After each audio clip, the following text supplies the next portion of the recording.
Hey everybody, this is Carpo, and this is part 2. I just made this video about, well, snowflakes, people, differences of opinion, and I was getting into Calvinism. The Calvinistic approach, this cavalier attitude towards religion that I tend to run into. And for those who didn't watch the first video, what I was saying was that there was a time when Christians were very persecuting towards me in my life. And then later in life, I completely avoided them. And then I started to accept them back into my life because I realized that they're people. And there are many good Christians out there who aren't trying to pressure me into believing what they believe. And I'm very grateful for meeting those people that I had. I have met a few who claim to be tolerant of others, but still can't get past the fact that I don't take Jesus as my Savior. And that's fine if a person can't get past that, but that's a very Calvinistic approach that I've seen with a lot of these people, and Calvinism would be the idea that only a certain select few are going to heaven. That would be the root of it. You have the elite. Maybe if you look at the Jehovah's Witnesses, that would be, I guess, a very Calvinistic approach. There's 144,000 going to heaven, and the rest are going to, have to remain back on earth. And this is why I've always had these issues come up with religious discussions.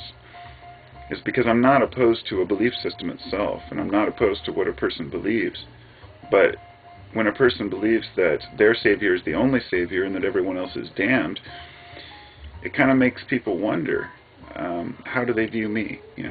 Do they just view me as another devil-influenced person, or a person who hasn't asked for truth, or hasn't asked Jesus for help?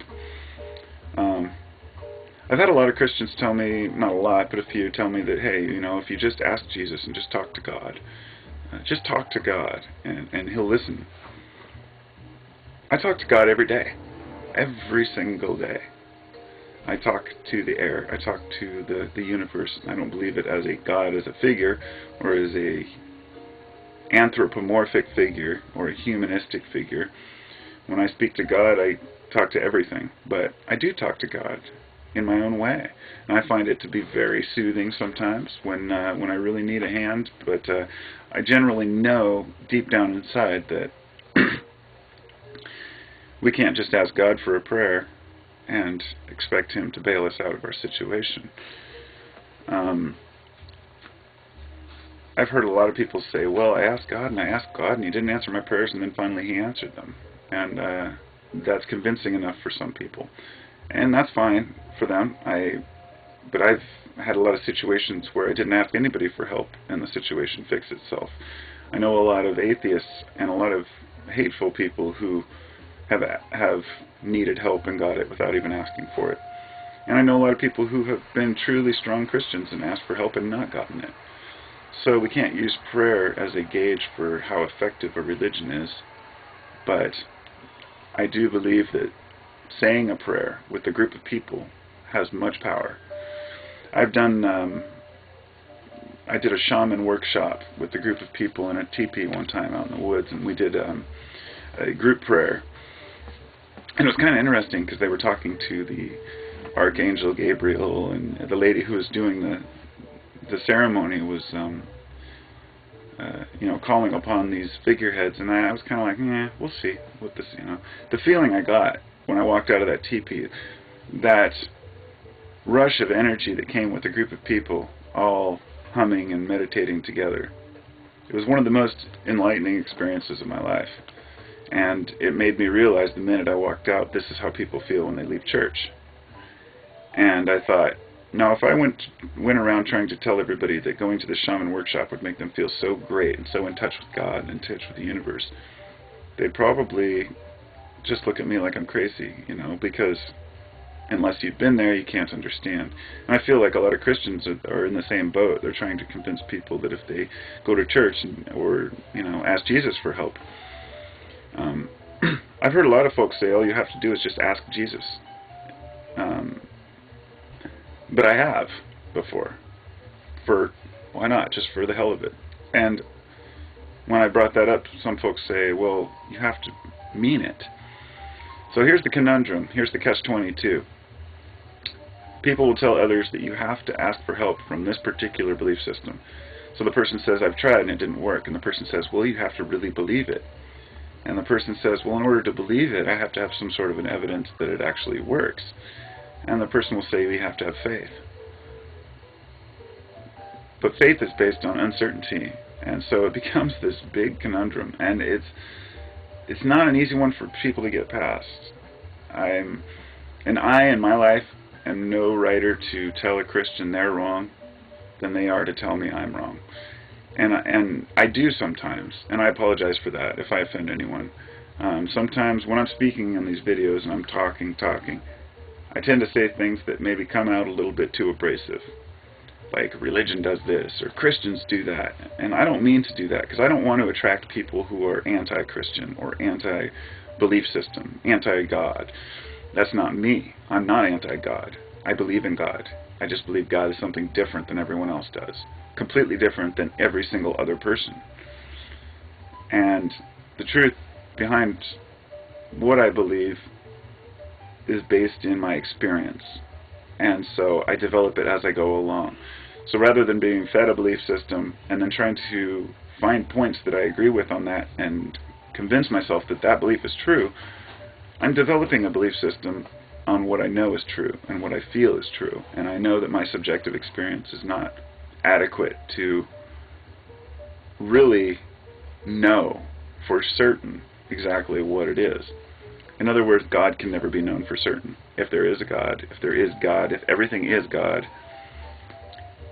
And there are so many angles to this. I mean, you could go on forever. But I don't want to attack people, nor do I want to be attacked. I don't mind if I get attacked because I don't feel like I have to defend myself.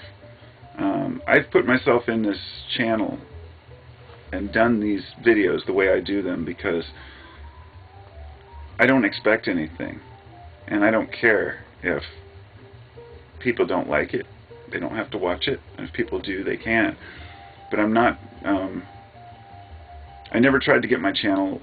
I've seen a lot of folks move up in the world of, YouTube and videos and the internet, where they'll set up sheets and they'll do these nice backdrops and have good lighting, and they'll be really animated and be right there in the camera, and then they'll start to get, hundreds of thousands of viewers because they're really presenting themselves in a way that's professional looking. I'm purposefully not doing that because I don't want this to become professional. I just want it to be a guy talking about his stuff, Agent Carpo ranting about his thoughts on life. And I'll tell you, my thoughts do change all the time, and my opinions from last year are different than my opinions this year. And I'm not afraid to go back and say I was wrong. And I have been wrong many times in my life, usually about small things, little detailed things, things I'm convinced are the right way things should be. We're all learning. We're all learning together. And we're all finding our own niche in this crazy world. And it's hard enough to even fathom the fact that there are 7 billion people on Earth. And that's a lot of people. That's 7,000 million people. That's 14,000 cities with 500,000 people in them. I mean, it's just a crazy amount. And within the confines of that, we don't have anywhere else to go. When a religion isn't working for a culture, they can't just move on and leave it. When the land has been raped or taken or abused, they can't just move to new land. In other words, cultures cannot just separate themselves out of differences in opinion anymore. We have to work together, and we have to work as a team. And no matter what our beliefs are. So we can't cast others aside. We have to eliminate the Calvinistic approach and the cavalier attitude, as well as we have to abandon the hateful animosity of other beliefs. And I'll be part of that to try to do my best not to cast anyone else's thoughts into the ground, because I love everybody, I really do. There's some people I don't like as much, but life is good. I hope everybody